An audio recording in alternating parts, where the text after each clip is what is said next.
October 21st, 1805. Off the southern coast of Spain, near a headland called Trafalgar, 33 French and Spanish warships formed a line stretching for miles across the Atlantic swell. Bearing down on them came 27 British ships under a one-armed, one-eyed admiral named Horatio Nelson. Within 5 hours, the combined fleet of two empires had been shattered. Not a single British ship was lost. It would end Napoleon's dream of invading England forever. But strip away the gunpowder and the legendary signal, England expects that every man will do his duty, and something strange remains. Nelson's flagship, HMS Victory, carried no engine and was not made of steel. It was built almost entirely from the trunks of a single, ordinary tree, one that had stood quietly in English forests for over a century before a single nail was driven into it. To build that one ship, shipwrights felled nearly 6,000 trees, most of them oak. Britain didn't just build a navy, it spent centuries growing one. For nearly 4,000 years, the fate of empires didn't rest on iron or gold or gunpowder alone. It rested on wood, specifically oak, and on which nations had enough of it and which didn't. This is the story of how one tree decided who ruled the seas. Before steel, there was no other option. Every trade route, every war fleet, every voyage of exploration depended entirely on timber. The Egyptians built seagoing vessels from cedar floated down the Nile from Lebanon, as their own land lacked timber strong enough for large hulls.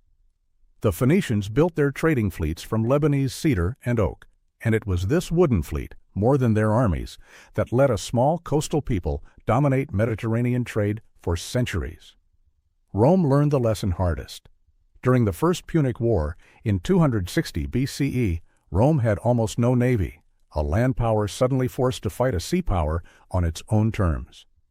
According to the historian Polybius, Rome reportedly built an entire fleet of over 100 warships in a matter of weeks, copying a captured Carthaginian vessel and felling forests at an unprecedented pace.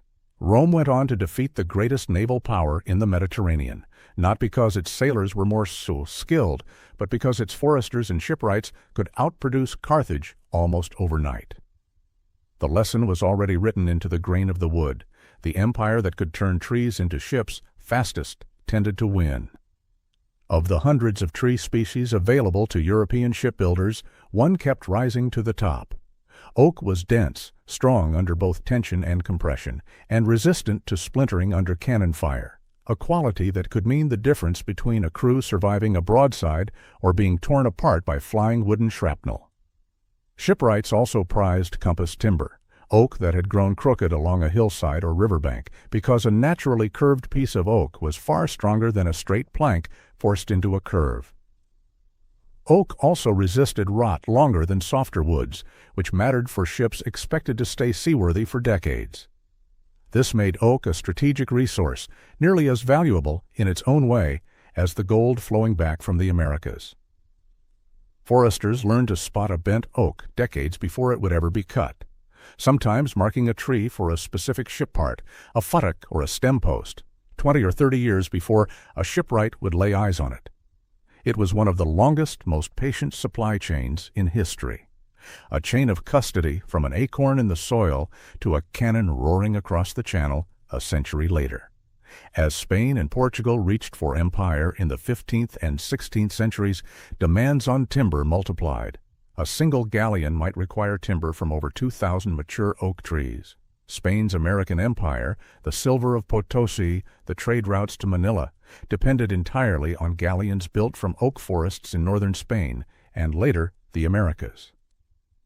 England, by comparison, was a minor power, but it had dense, ancient oak forests cultivated for centuries under English forest law. When the Spanish Armada sailed in 1588, it was met by a smaller, faster English fleet built from native oak, designed for speed over the towering Spanish galleons. Fire ships and storms helped break the Armada. But underneath it all, England had built ships suited to fighting close to a resource it had learned to protect more carefully than almost any rival. As far back as the 12th century, English monarchs designated certain forests as royal property. By the Tudor and Stuart periods, this machinery was turned deliberately toward one purpose: guaranteeing oak for the Royal Navy. Surveyors marked the finest oaks with a broad arrow and the King's mark, signaling that the tree belonged to the Crown. Cutting a marked oak without authorization was a criminal offense.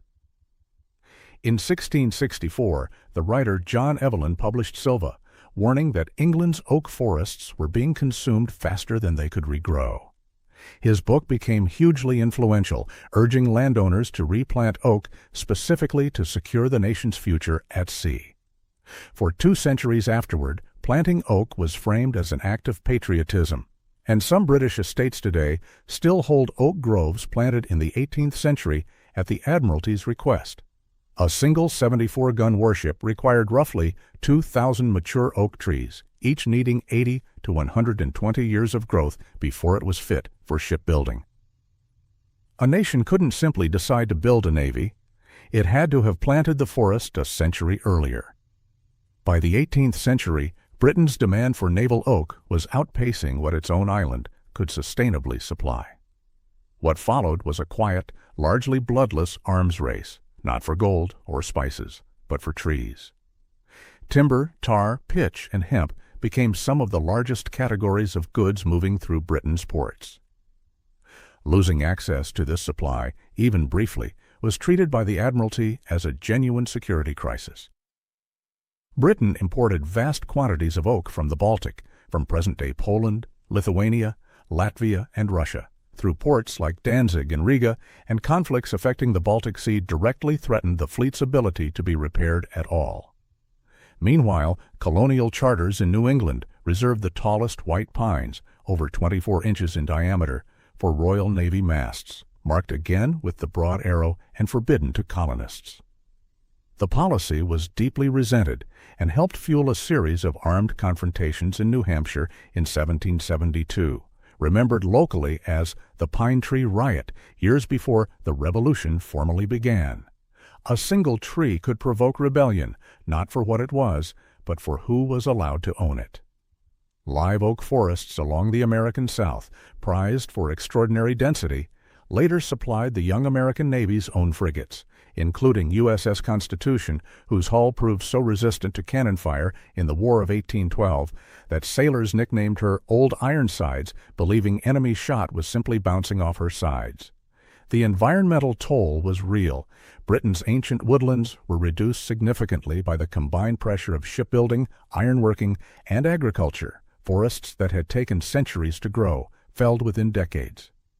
It's one of history's quiet ironies. The empire most associated with wooden ship dominance was steadily destroying the very forests that made that dominance possible, pushing it further abroad in search of timber. There were human costs, too. Rural communities that had relied on common forest land for fuel and grazing found themselves shut out as royal forests were reserved more strictly for naval use, a tension that echoed all the way to those New Hampshire riots an ocean away. Then, almost without warning, everything changed. Iron had been used in shipbuilding for centuries in small ways, fittings, bolts, reinforcement.